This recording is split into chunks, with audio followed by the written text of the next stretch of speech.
Good evening बच्चों।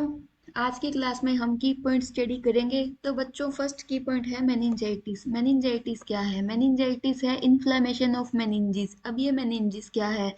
Meninges होती है ब्रेन और स्पाइनल कॉर्ड की जो सबसे बाहर की जो लेयर होती है ना, उसे हम मेनिंजिस बोलते हैं। और उस लेयर में इन्फ्लेमेशन होने को क्या बोलते हैं? मेनिंजाइटिस। इस मेनिंजाइटिस के ना टू साइंस है। ठीक है, इस मेनिंजाइटिस के आगे टू साइंस आएंगे। वो टू साइन में एक तो है कैर्निक साइन। ठीक है, एक तो है बच्चों कैर्निक साइन, दूसरा है ब्रेडजिंस्की साइन। तो ध्यान से सुनना, कैर्निक साइन क्या होता है? कैर्निक साइन में क्या होगा, अपने पर्सन को लिटा लेते हैं। पर्सन की जो थाई है ना, उसको मतलब पर्सन के 90 डिग्री एंगल पे कर लो, और थाई के 90 डिग्री एंगल पे उसके नी को कर लो। ठीक है, मतलब कि जब हम नी को एक्सटेंड करते हैं ना, तो उसको पेन होता है। Knee extension कैर्निक। कैर्निक के स्टार्टिंग के दो फंक्शन याद, दो वर्ड याद रखो, के और ई। नी एक्सटेंशन, नी के से नी, ई से एक्सटेंशन। ये नी एक्सटेंशन जो है ये पेनफुल होता है। ठीक है, यहाँ पे क्या करेंगे, अपने पर्सन को जो है सुपाइन लेटा लेंगे। फिर उसकी जो हिप है उसको, हिप या थाई को 90 डिग्री पे फ्लेक्स करेंगे।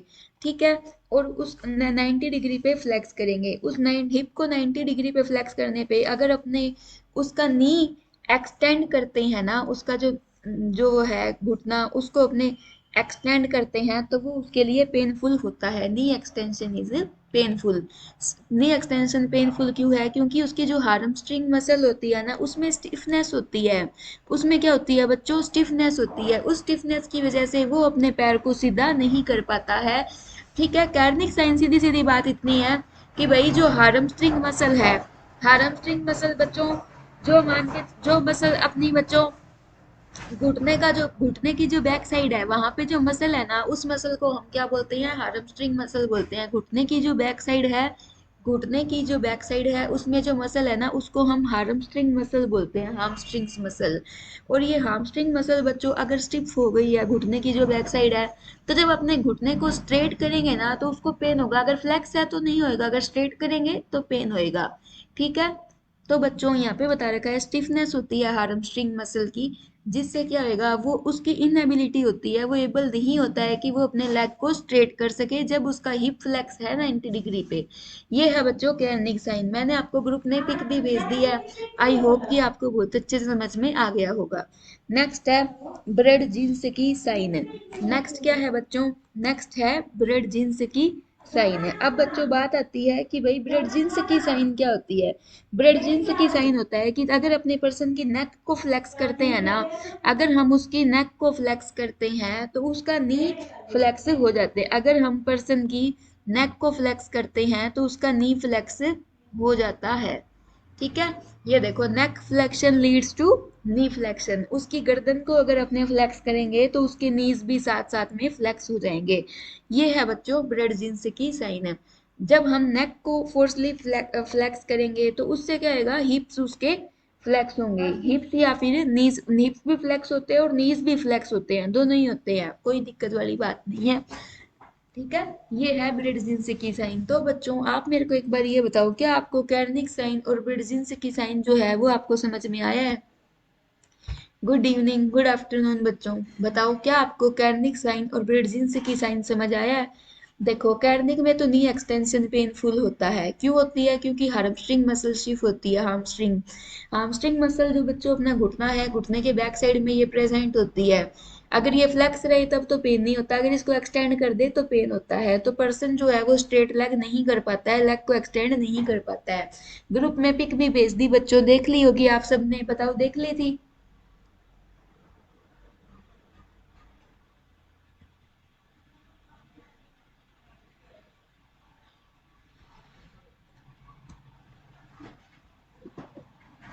देख ली होगी आप सबने।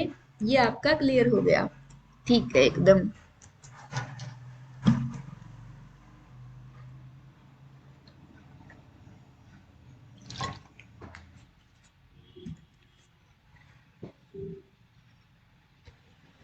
नेक्स्ट है बच्चों टेटनाई। टेटनाई क्या होता है? टेटनाई एक ऐसी कंडीशन है जिसके अंदर serum blood calcium, serum calcium level जो है वो लो होता है। टेटनाई के अंदर सीरम कैल्शियम लेवल जो है वो लो होता है। ठीक है, टेटनाई के अंदर। इसमें क्या आएगा बच्चों, ये है हाइपोकैल्सीमिया। क्या है, हाइपोकैल्सीमिया। लो कैल्शियम लेवल होता है, low blood calcium level. Normal blood calcium कितना होता है, 9 to 11 mg पर डीएल होता है।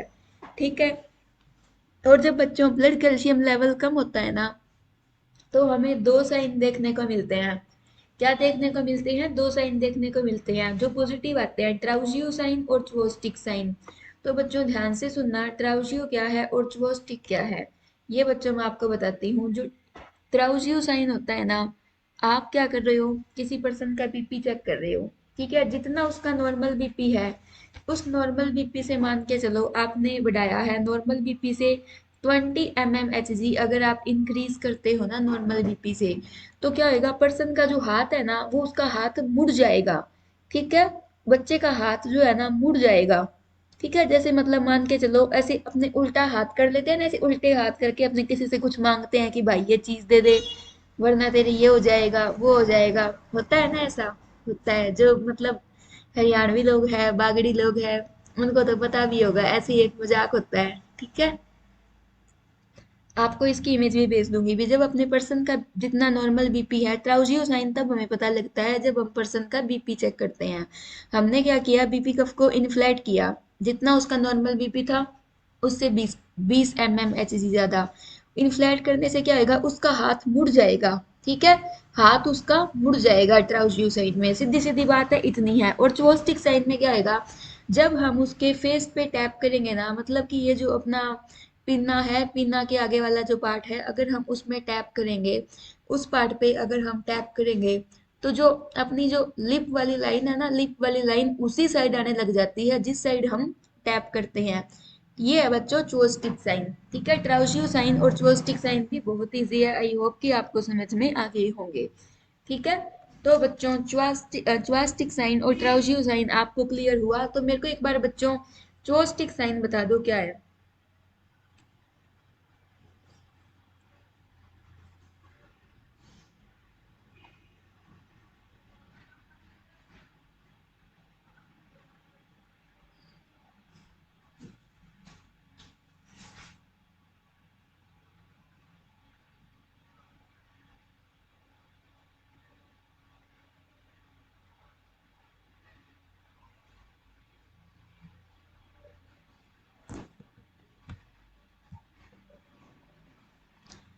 बताओ बच्चों। चलो बच्चों लास्ट में बता देना, कोई बात नहीं है। नेक्स्ट है बच्चों टेटनस। टेटनस जो है वो किस वजह से होती है बच्चों, टेटनस होती है क्लोस्ट्रीडियम टेटनाई की वजह से होती है। एक बैक्टीरिया है, उसका नाम है क्लोस्ट्रीडियम टेटानी। ठीक है, अब बच्चों ये इसमें इसमें हमें क्या देखने को मिलेगा, राइजस सार्डोनिकस या फिर रेक्टस ग्रीन भी बोलते हैं। ये राइजस सार्डोनिकस बच्चों क्या होता है, ये राइजस सार्डोनिकस ना, ये एक फेशियल एक्सप्रेशन होता है जिसमें ना पर्सन डरावनी हंसी हंसता है। पर्सन क्या करता है, डरावनी हंसी हंसता है, उसका ऐसा एक्सप्रेशन हमें शो होता है। ठीक है, इसमें क्या आएगा, उसका आईब्रो जो है ना, वो अपने आईब्रो उठा लेगा। ठीक है, और मतलब कि ऐसे डरावना सा फेशियल एक्सप्रेशन बना लेगा।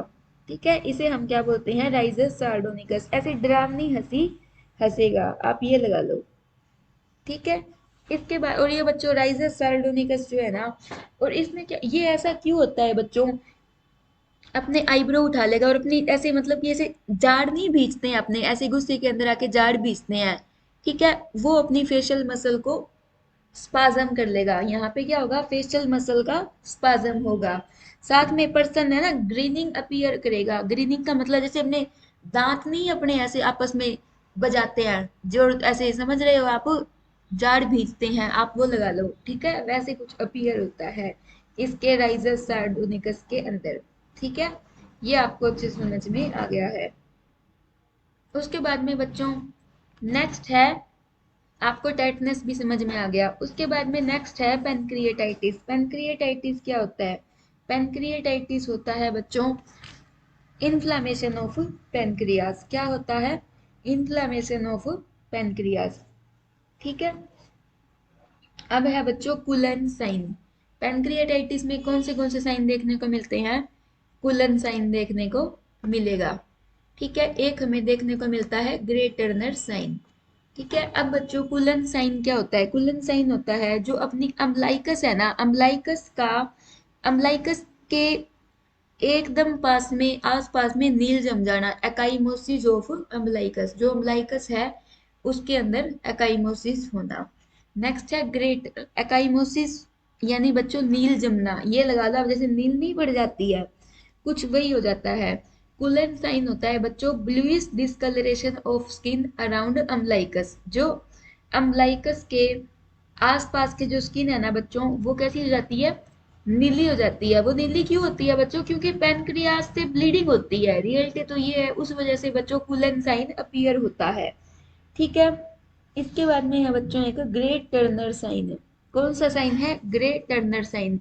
ग्रे टर्नर साइन भी वही है, अभी एकाइमोसिस होता है या फिर नील पड़ जाती है, पर पड़ती कहाँ पे है बच्चों? जो आपकी अम्लाइकस है उससे मान के चलो साइड के अंदर, जो आपका फ्लैंक रीजन है ना। अब अपने फ्लैंक रीजन किसे कहते हैं? ठीक है। फ्लैंक रीजन अपने किसे कहते हैं? जो बच्चों ये अपनी कमर है ना साइड वाली, इसे हम फ्लैंक रीजन बोलते हैं। उस रीजन के अंदर अगर हमें मतलब ऐसी नील जमी हुई दिखती है तो हम क्या बोलते हैं? ग्रे टर्नर साइन बोलते हैं। कुलन साइन तो वही है, भी नील जमी अम्लाइकस के आसपास। और ग्रे टर्नर साइन में नील कहाँ पे होती है बच्चों? नील कहाँ पे पड़ती है? आप मेरे को बताओगे नील कहाँ पे पड़ती है? फ्लैंक रीजन में। फ्लैंक रीजन कौन सा होता है? कमर वाला, जहाँ पे अपने, हाँ, ये आपने जोस्टिक साइन बताया है, ठीक है रजत। ग्रे टर्नर साइन आप समझ गए हो, जहाँ पे अपने कम स्टाइल करते हैं, फोटोज खिंचवाते हैं तो अपने कमर पे हाथ रखते हैं ना, वो वाली जगह जो होती है वो फ्लैंक रीजन होता है। उस फ्लैंक रीजन में नील पड़ने को, ब्रीजिंग होने को हम क्या बोलते हैं? ग्रे टर्नर साइन बोलते हैं। तो कुलन साइन और Grey Turner sign, I hope कि आपको दोनों समझ में आ गए होंगे। तो बच्चों आप मेरे को एक बार ये बताओ, कुलन साइन में और ग्रे टर्नर साइन में क्या डिफरेंस है?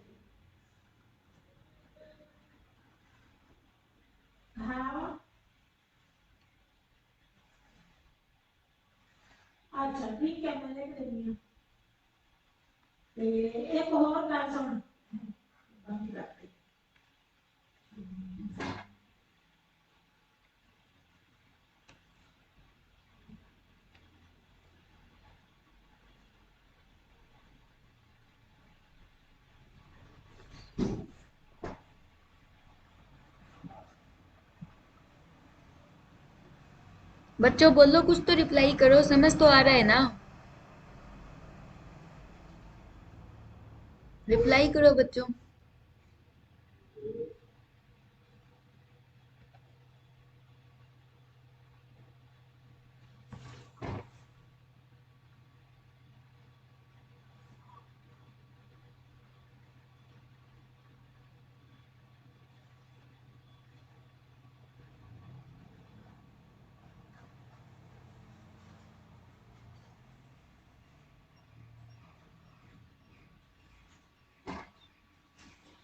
हाँ हाँ ठीक है, कुलन साइन जो है वो अम्लाइकल में होता है।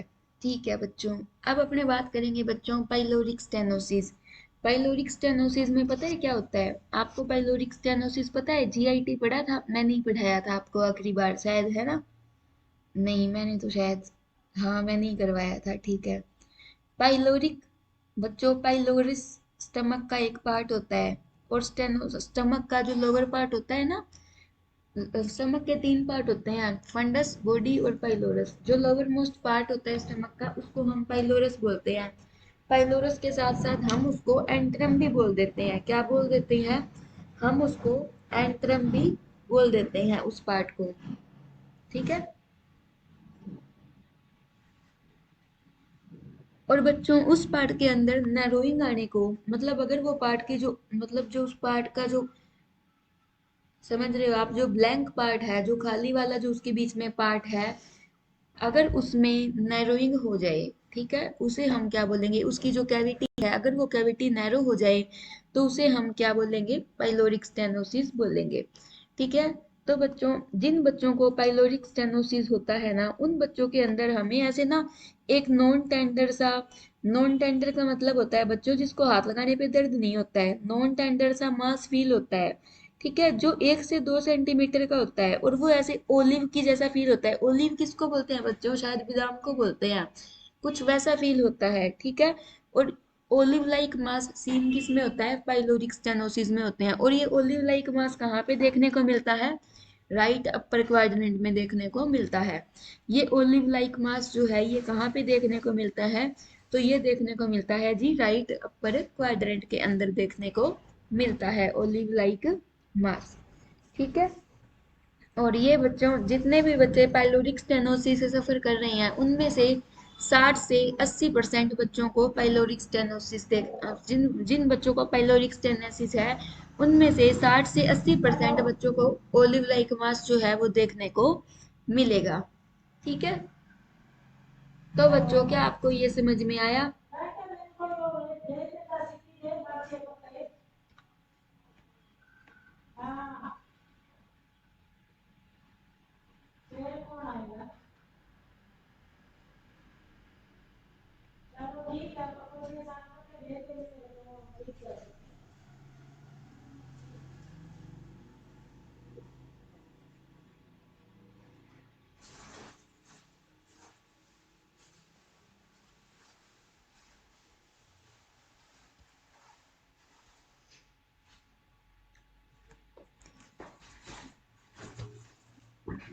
ठीक है बच्चों, उसके बाद में नेक्स्ट है पेटेंट डक्टस आर्टरियोसिस, ठीक है। पेटेंट का मतलब क्या होता है बच्चों,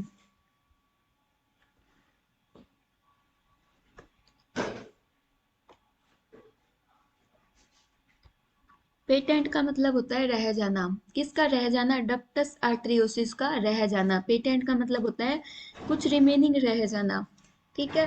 डक्टस आर्टरियोसिस बच्चों क्या होता है, देखो अपने में तो क्या है डक्टस आर्टरियोसिस नहीं है, बट बच्चों जब अपने मम्मा के वोम में थे उस टाइम पे बच्चों अपनी जो हार्ट सर्कुलेशन थी वो जो अब है उससे थोड़ी अलग थी। उस टाइम पे हमारे एक ओपनिंग होती थी टू आर्टरियम्स के बीच में, जिसे हम क्या बोलते थे बच्चों, टू ब्लड वेसल्स के बीच में, जिसे हम क्या बोलते थे, डक्टस आर्टरियोसिस बोलते थे। उस टाइम पे तो थी इसकी जरूरत, पर अपने बर्थ के बाद में जब अपनी इस दुनिया में आ जाते हैं तो इसकी कोई जरूरत नहीं होती है, ये नेचुरली क्लोज हो जाता है अपने आप, ठीक है। पर बच्चों कुछ केसेस में ये क्लोज नहीं हो पाता है, तो उन केसेस को हम क्या बोलते हैं, पेटेंट डक्टस आर्टरियोसिस बोलते हैं। और ये क्या होती है, ओपनिंग होती है हार्ट की टू ब्लड वेसल्स के बीच में, ठीक है। ये आपको समझ में आ गया।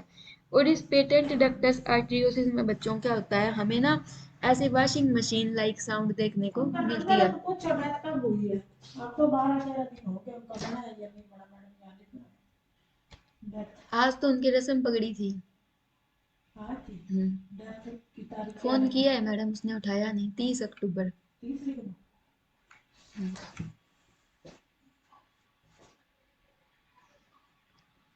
तो बच्चों पेटेंट डक्टस आर्टरियोसिस में कैसी साउंड सुनने को मिलती है, मरमर साउंड सुनने को मिलती है पेटेंट डक्टस आर्टरियोसिस के अंदर।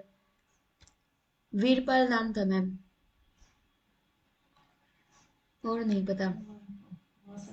हम्म। हम्म।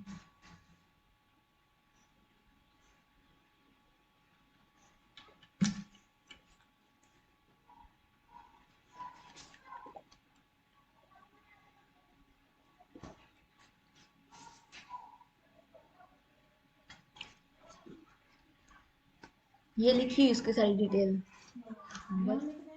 हाँ यहाँ लिख दो मैडम, लिख दो लिख दो। चलो ठीक है मैडम, क्लास ले रही हूँ मैं। हम्म, ठीक है। तो पेटेंट डक्टस आर्टरियोसिस में कैसी साउंड देखने को मिलती है, जैसे वॉशिंग मशीन साउंड करती है ना, मर मर मर मर चलती है तो साउंड करती है, कुछ वैसा ही साउंड पेटेंट डक्टस आर्टरियोसिस में देखने को मिलता है। हाँ गर्म सा है। नेक्स्ट है बच्चों एडिसन्स डिजीज। नेक्स्ट है एडिसन्स डिजीज। एडिसन डिजीज में देखो बच्चों, एडिसन, ये बेचारा कह रहा है कि हमें कुछ ऐड कर दो। एडिसन डिजीज जो है वो कह रही है कि हमें कुछ ऐड कर दो, यानी कि उसके अंदर कुछ डेफिशिएंसी है। पर अब बच्चों एडिसन डिजीज में किसकी डेफिशिएंसी है, तो बच्चों एडिसन डिजीज के अंदर बच्चों किसकी कमी होती है, किसकी कमी होती है बच्चों एडिसन डिजीज में, एडिसन डिजीज में बच्चों कमी होती है अपने एड्रेनल ग्लैंड हार्मोन्स की। किसकी कमी होती है? जो एड्रेनल ग्लैंड के जो हार्मोन होते हैं उनकी कमी होती है, जो एड्रेनल कोर्टेक्स से सीक्रेट करती है। ठीक है, इस एडिसन्स डिजीज को हम और क्या बोल देते हैं? एड्रेनल इंसफिशियंसी भी बोलते हैं। मीन्स कि उन हार्मोन की कमी आती है जो एड्रेनल बनाती है। कौन से की कमी आती है? मैं बताती हूँ आपको, कोर्टिसोल की। किसकी डेफिशिएंसी देखने को मिलती है एडिसन्स डिजीज में? कोर्टिसोल या फिर कोर्टिकोस्टेरॉइड हार्मोन की डेफिशिएंसी देखने को मिलती है। ठीक है, ये होता है बच्चों आपका एडिसन्स डिजीज। और इस एडिसन्स डिजीज में बच्चों हमें क्या देखने को मिलता है? स्किन जो होती है ना पर्सन की, ब्रोंज कलर की हो जाती है। ब्रोंज ज्वेलरी पहनी होगी ना सबने, सब लड़कियों ने सिल्वर की सी जो ज्वेलरी आती है ना, उसे ब्रोंज ज्वेलरी बोलते हैं। उसकी स्किन कुछ वैसे कलर की अपीयर होने लग जाती है। ठीक है, जिसे हम क्या बोलते हैं बच्चों? एडिसन्स डिजीज बोलते हैं। इस एडिसन्स डिजीज में बच्चों स्किन का डिस्कलरेशन कैसे हो जाता है? ब्राउन कलर का हो जाता है। ठीक है, इसमें यही है एडिसन्स डिजीज में कि एड्रेनल ग्लैंड जो है वो अच्छे से हार्मोन नहीं बनाती है। इसमें लो बीपी रहेगा, वीकनेस रहेगा, वेट लॉस देखने को मिलेगा, शुगर लेवल कम देखने को मिलेगा, वीकनेस होगी, nausea, vomiting, diarrhoea, abdominal pain, ये सब हमें देखने को मिलेगा। ठीक है, ये है बच्चों एडिसन्स डिजीज। एडिसन्स में तो क्या था? कुछ ऐड करो, हमें कुछ ऐड कर दो। क्या ऐड कर दो जी? कोर्टिसोल या फिर ग्लूकोकोर्टिकोस्टेरॉइड ऐड कर दो। नेक्स्ट है बच्चों कुशिंग डिजीज या फिर कुशिंग सिंड्रोम। कुश खुश खुश क्यों है? क्योंकि इनके पास कुछ एक्स्ट्रा है। उन बेचारों ऐड वालों के पास तो थी कमी, हमें कुछ ऐड कर दो। कुछ खुश है। खुश क्यों है? क्योंकि इनके पास कुछ एक्स्ट्रा है। क्या एक्स्ट्रा है?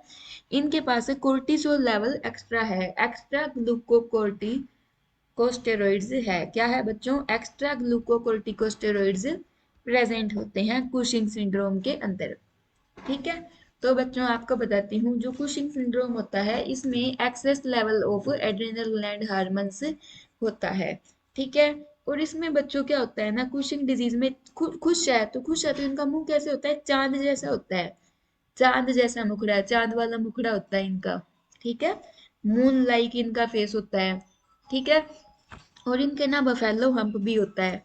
अब बच्चों ये बफेलो हम्प क्या होता है? जैसे आपने भैंस देखी होगी, उस भैंस का जो सिर है, सिर के पीछे देखना आप, ऐसे एक मोटा सा ऐसे ऐसे मतलब मोटा सा समझना आप, ऐसे डग्गा सा होता है एक गोल गोल सा, उसे हम हम्प बोलते हैं। और बच्चों फैट की वजह से ना वो हम में भी बन जाता है। जब हम ज्यादा ही मोटे होने लग जाते हैं, मतलब कि हमारी बॉडी की उतनी कैपेसिटी नहीं थी, हम उससे ज्यादा मोटे होने लग गए, तो उस वजह से हमें क्या देखने को मिलेगा बच्चों? हमारी भी जो शोल्डर के बीच, दोनों शोल्डर्स के बीच की जो जगह है ना गर्दन के नीचे, वहां पे हम्प बनने लग जाता है, कूब सी बन जाती है ना थोड़ी सी फैट की वजह से, उसे हम बोलते हैं बफेलो हम्प। कुशिंग सिंड्रोम में क्या देखने को मिलता है? मून फेस अपीयरेंस और बफेलो हम्प देखने को मिलेगी। इसके अलावा इनका जो पेट होता है ना वो लटक जाता है। पेट लटक जाएगा तो उसे हम क्या बोलेंगे? पेंडुलस एब्डोमेन भी बोलेंगे। क्या बोलेंगे?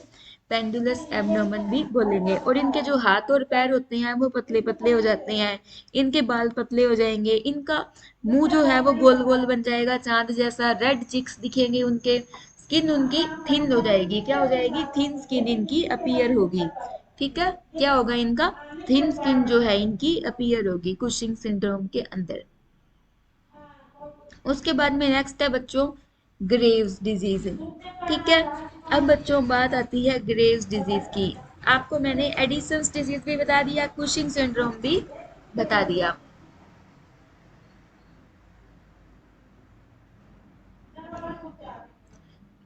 नेक्स्ट है बच्चों ग्रेव्स डिजीज। ग्रेव्स डिजीज को हम क्या बोलते हैं? हाइपरथायरॉयडिज्म। ग्रेव डिजीज ऐसी कंडीशन है जिसके अंदर अपने ब्लड के अंदर थायराइड हार्मोन का लेवल जो है वो हाई है। ग्रेव डिजीज एक ऐसी कंडीशन है जिसके अंदर ब्लड में थायराइड का लेवल जो है वो हाई है, थायराइड हार्मोन्स का। ठीक है, और इस कंडीशन में होता है ना, तो बच्चों हमें एक सिम्टम देखने को मिलता है एक्सोप्थेल्मोस। ठीक है, ओप्थेल्मोस। ओप्थेलम का मतलब होता है बच्चों आई, आई से रिलेटेड है। इसमें क्या होगा? आई जो होगी ना अपनी बाहर निकलने को हो जाएगी ऑर्बिट से, मीन्स कि बच्चों जिसमें आई है ना अपनी, उसे हम क्या बोलते हैं, ऑर्बिट बोलते हैं। हमें ये लगेगा कि आंख जो है ना वो शरीर से बाहर आने को तैयार है, उसे हम क्या बोलते हैं, एक्सोप्थेल्मोस बोलते हैं। ठीक है, क्या बोलेंगे, एक्सोप्थेल्मोस बोलते हैं। ठीक है, तो बच्चों ग्रेव्स डिजीज क्या होता है, आप मेरे को एक बार बताओगे कि ग्रेव डिजीज क्या होता है।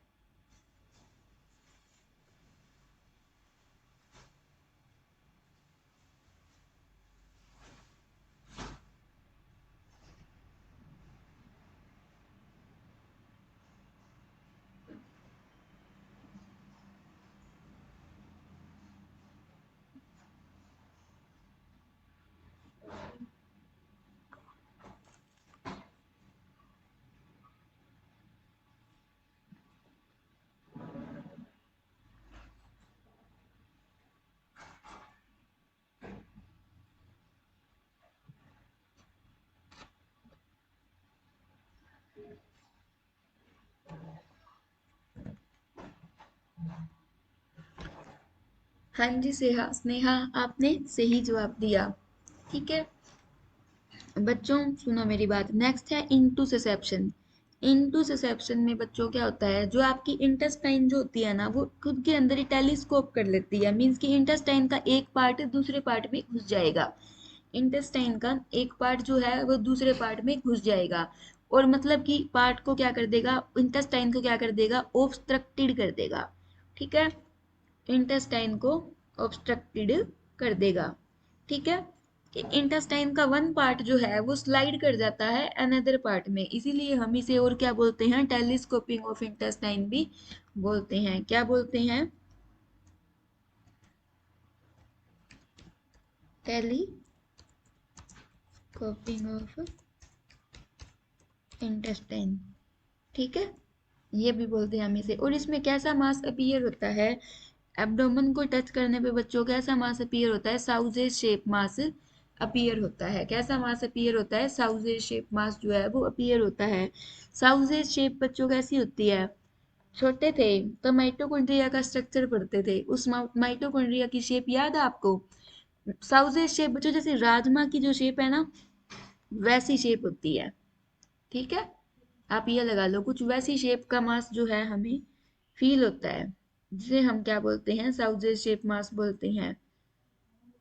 ठीक है, और जो चिल्ड्रंस है उनके अंदर ये मोस्ट कॉमन कोज होता है इंटेस्टाइनल ऑब्स्ट्रक्शन का। तो क्वेश्चन आ जाए most common cause of intestinal obstruction in childrens is, तो क्या आएगा, इंटूसिसेप्शन आएगा। ठीक है,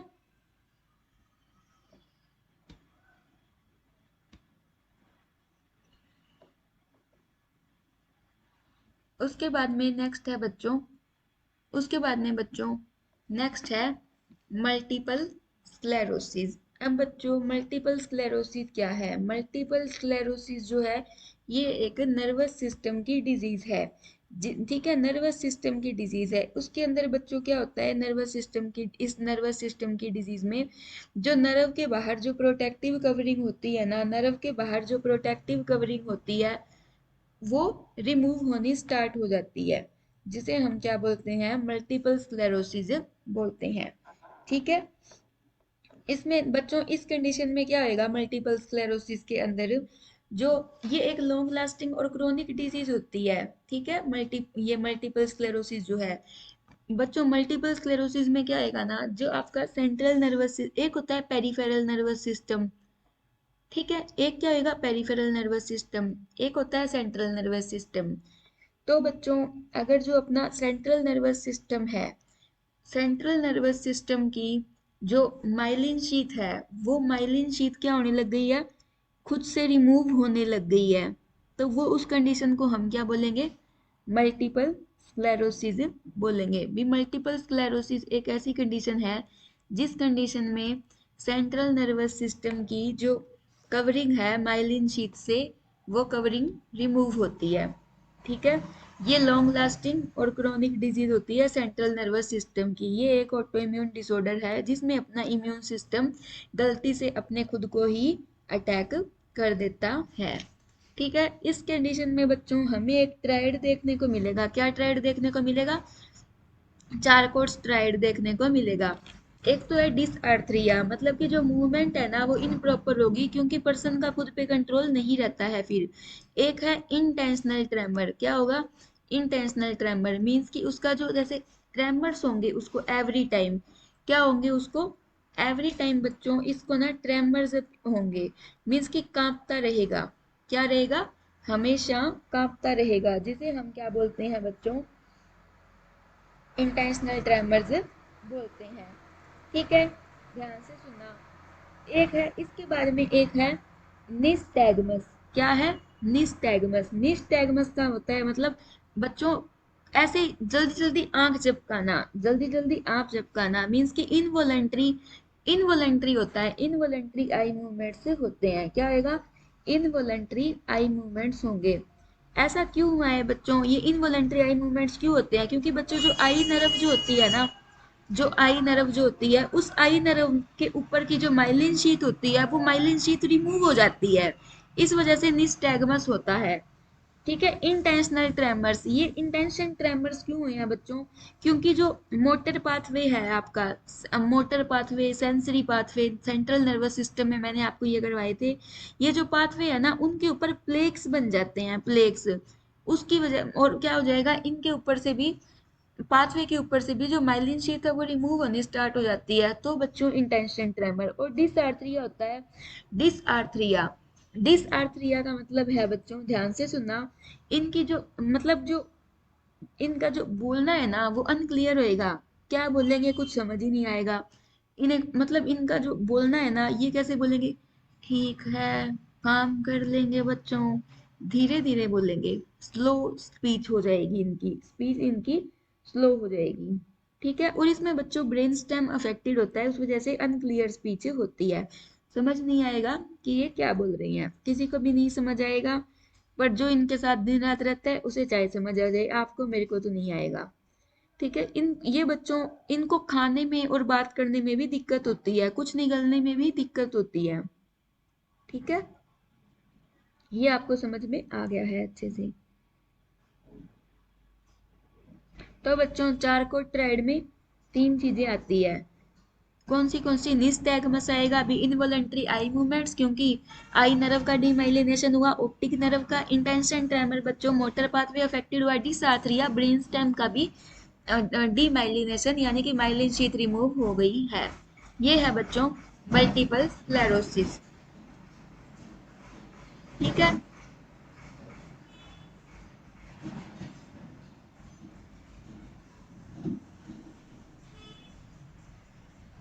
तो अब बच्चों ये बताओ क्या आपको मल्टीपल स्क्लेरोसिस समझ आया?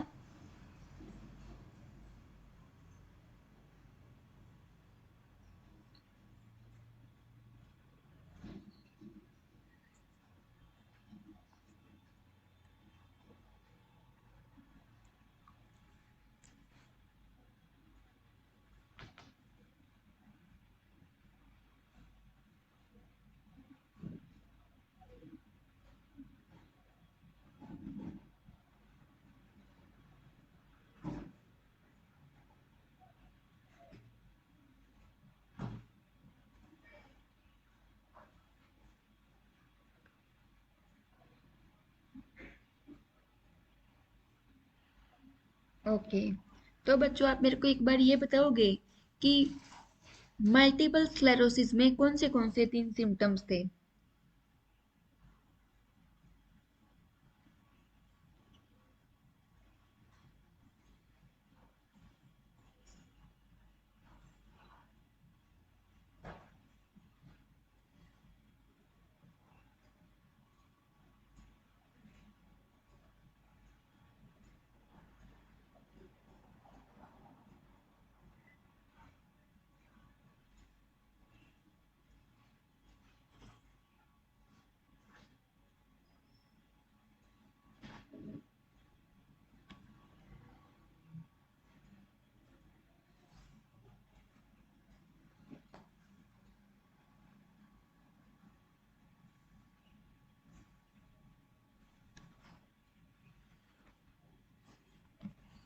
चलो ठीक है बच्चों।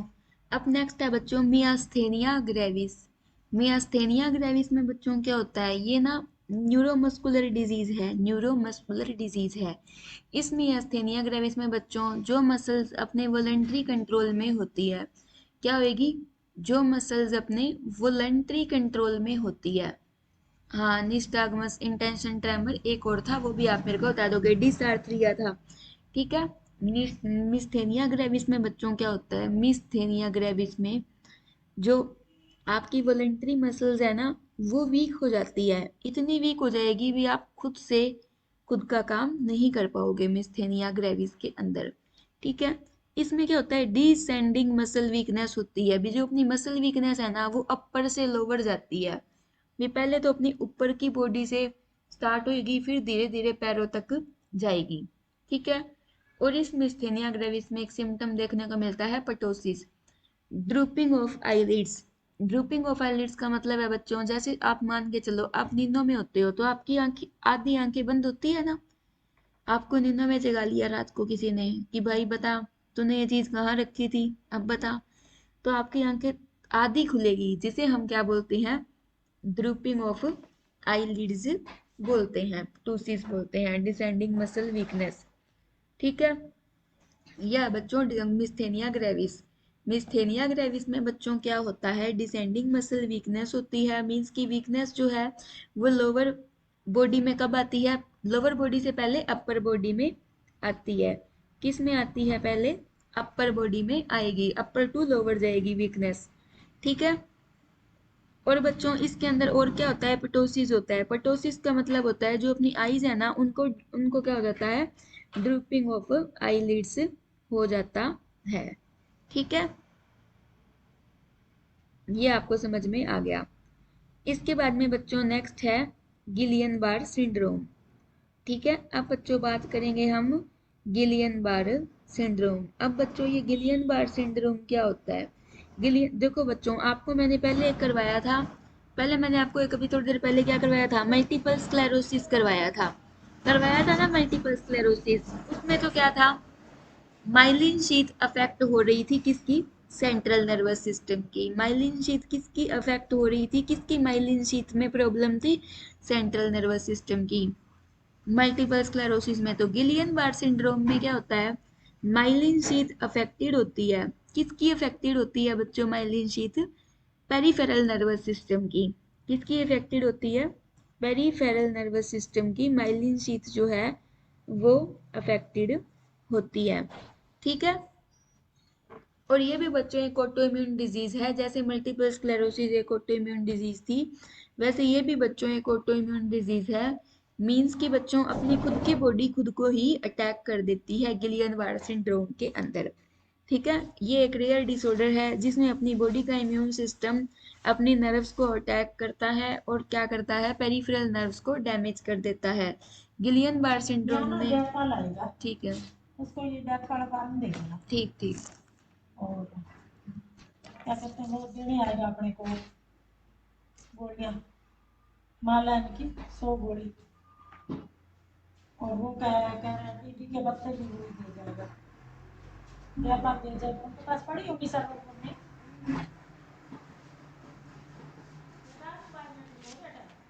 3:30 हो, यहाँ लगा के चले जाओ। ठीक है मैडम। हाँ हाँ, good evening Kavya.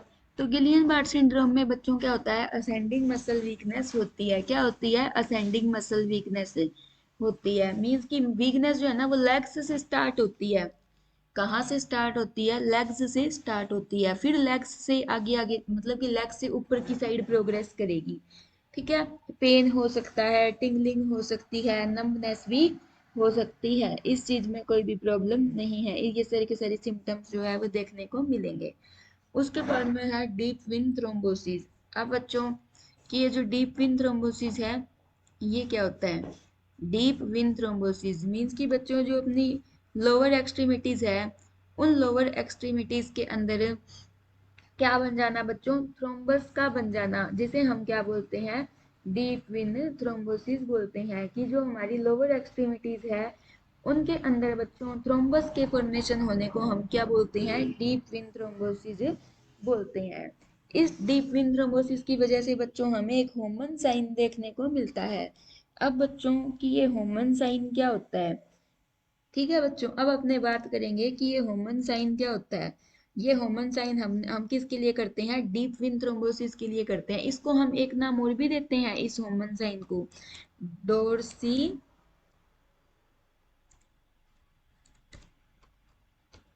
Dorsiflexion sign के नाम से भी हम इसे जानते हैं। ठीक है, हम क्या करेंगे, पेशेंट को सुपाइन पोजीशन में लेटा लेंगे। ठीक है, और ये टेस्ट पॉजिटिव कब होएगा? जब पर्सन जो है ना अपने मतलब उसका हमने नी एक्सटेंड कर दिया। नी एक्सटेंड करने के बाद में अगर पर्सन जो है मान के चलो अपना जो मतलब जो पैर की उंगलियां जो है ना, पैर की जो उंगलियां हैं वो अपनी साइड टर्न करता है, तो उसे हम क्या बोलेंगे? पॉजिटिव होमन साइन बोलेंगे। ठीक है, पॉजिटिव होमन साइन बोलेंगे। इसमें हम क्या करेंगे? नी को फ्लेक्स कर लेंगे।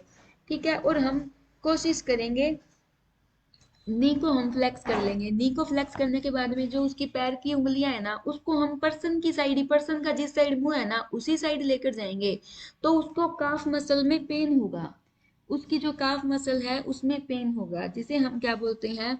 होमन साइन बोलते हैं। क्या बोलते हैं? होमन साइन बोलते हैं। ठीक है, अगर मान के चलो, अगर आप खुद से मान के चलो डोर्सिफ्लेक्शन करवा रही हो उसके फुट का, और वो बोले कि भाई मेरे को तो पेन हो रहा है ऐसे करने से, तो उसे हम क्या बोलेंगे? पॉजिटिव ह्यूमन साइन बोलेंगे। तो बच्चों आपको ह्यूमन साइन में दोबारा बताती हूँ, सुनो मेरी बात है कि ह्यूमन साइंस क्या होता है। हाँ हाँ, गुड इवनिंग काव्या, ध्यान से सुनना। ये डीप इन थ्रोम्बोसिस में देखने को मिलता है। भाई मैंने क्या किया, एक पर्सन है जिसको मुझे लग रही है प्रॉब्लम है, उसको लेटा लिया। ठीक है, उसका नी जो है वो थोड़ा सा फ्लेक्स कर दिया। ठीक है, उसके बाद में नॉर्मल सा नी फ्लेक्स कर दिया मैंने। नी फ्लेक्स करने के बाद में बच्चों मैं क्या कर रही हूँ, जो उसके पैर की जो अंगूठे हैं, पैर की उंगलियां ना, उसको उसी साइड मोड़ रही हूँ जिस साइड का पेशेंट का मुंह है। और जब मैं मोड़ रही हूँ तो पेशेंट कह रहा है जी मेरे बहुत तेज दर्द हो रहा है, आप टिक जाओ, आप मत करो ऐसा। ठीक है, तो वो क्या है बच्चों? वो है बच्चों होमन साइन। तो आप मेरे को बताओ कि होमन साइन में क्या है? Pain, pain in dorsiflexion of foot, सीधी सीधी बात है। तो बताओ बच्चों होमन साइन क्या होता है?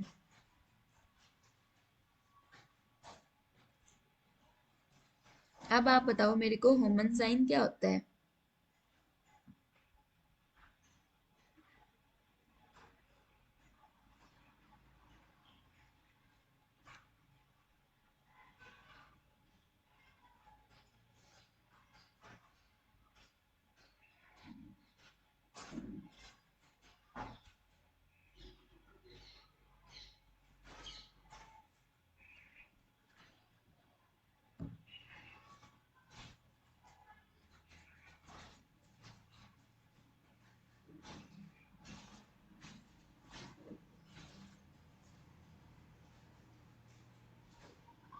हाँ जी, पेन इन काफ मसल। भाई जब हम मान के चलो पर्सन को लेटा लिया, थोड़ा सा नी फ्लेक्स कर दिया, फिर हम उसके जो पैर है, हम जो उसका एंकल पकड़ के ये चाहते हैं कि भाई जो मतलब पैर की उंगलियां हैं वो उसको उसके फेस की साइड करें, तो पर्सन पेन की कंप्लेन करेगा। सीधी सीधी बात है। इसके बाद में है बच्चों एंजाइना। एंजाइना क्या होता है? एंजाइना का मतलब है बच्चों चेस्ट पेन। क्या? Chest pain. कैसा पेन होता है? क्रशिंग, जैसे अंदर से कोई चटनी बना रहा है, स्टैबिंग, कोई अंदर से हथौड़े मार रहा है, चटनी बन रही है अंदर, ठीक है, चेस्ट के अंदर, और कोई हथौड़े मार रहा है, अपने को ऐसे फील होता है एंजीना के अंदर। और अगर बच्चों एंजीना का पेन कब होता है? क्रशिंग स्टैबिंग पेन अगर खुद से मतलब नाइट्रोग्लिसरीन रखी है आपने, उससे रिलीफ हो जाए, तब तो है बच्चों अच्छी बात, तब तो है वो एंजाइना का पेन। अगर बच्चों नाइट्रोग्लिसरीन देने से भी वो रिलीफ ना हो, तो वो क्या है? मायोकार्डियल इन्फ्रेक्शन है। फिर क्या है वो?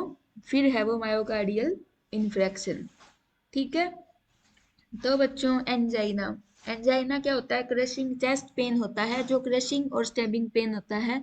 और ये रिलीफ किससे होता है? नाइट्रोग्लिसरीन से रिलीव हो जाता है। नाइट्रोग्लिसरीन हम किस रूट से देते हैं? सबलिंगुअल रूट से देते हैं। ठीक है, इसके बाद में है बच्चों मायोकार्डियल इन्फ्रेक्शन। मायोकार्डियल इन्फ्रेक्शन होता है वही सेम टू सेम क्रशिंग और स्टैबिंग पेन। कैसा होता है? क्रशिंग और स्टैबिंग पेन होता है। जो पेन अपना ना लेफ्ट शोल्डर की तरफ प्रोग्रेस करता है। किसकी तरफ प्रोग्रेस करता है? लेफ्ट शोल्डर की तरफ प्रोग्रेस करता है। लेफ्ट शोल्डर को जाएगा, गर्दन को जाएगा, बाजू में जाएगा। और ये जो मायोकार्डियल इन्फ्रेक्शन का जो पेन होता है ना, ये बच्चों नाइट्रोग्लिसरीन से रिलीफ नहीं होता है। ये पेन जो है नाइट्रोग्लिसरीन से रिलीफ नहीं होता है। ठीक है, ये भी आपको समझ आ गया। इसके बाद में है बच्चों पार्किंसंस डिजीज। पार्किंसंस डिजीज भी बच्चों एक नर्वस सिस्टम की डिजीज है। इसमें पर्सन को क्या होता है? पिल रोलिंग ट्रेमर्स रहते हैं। पिल रोलिंग ट्रेमर्स क्या होते हैं? पी से पे याद रखने हैं। पार्किंसंस पिल रोलिंग ट्रेमर्स। ध्यान से सुनना बच्चों। जैसे आपा छोटे थे तो आपा देखते होंगे अपने दादा या अपने पापा ना एक माला पढ़ते हैं, माला जपते हैं राम नाम की। होता है ऐसे। पहले मेरे पापा, जब मैं छोटी थी ना, तो कई बार ऐसे मैं देखती थी पापा जपते थे राम राम नाम, मतलब हर मोती को पलटना होता है, फिर हम राम राम बोलते हैं। ठीक है, तो वो बच्चों उस तरह से पर्सन, वो तो पापा और ये तो माला से करते थे। एक पर्सन को नेचुरली उसके मतलब जो उसकी उंगली है, पहली उंगली और अंगूठा दोनों आपस में कंबाइन से होते रहते हैं, जिसे हम क्या बोलते हैं? हाँ है, इसमें रखें। उसको हम क्या बोलते हैं? पिल रोलिंग ट्रेमर से बोलते हैं। ठीक है, जो हमारी सबसे पहली उंगली है और जो हमारा ये जो अंगूठा है, ये दोनों आपस में वाइब्रेट से करते रहते हैं, जिसे हम क्या बोलते हैं? पार्किंसंस डिजीज बोलते हैं।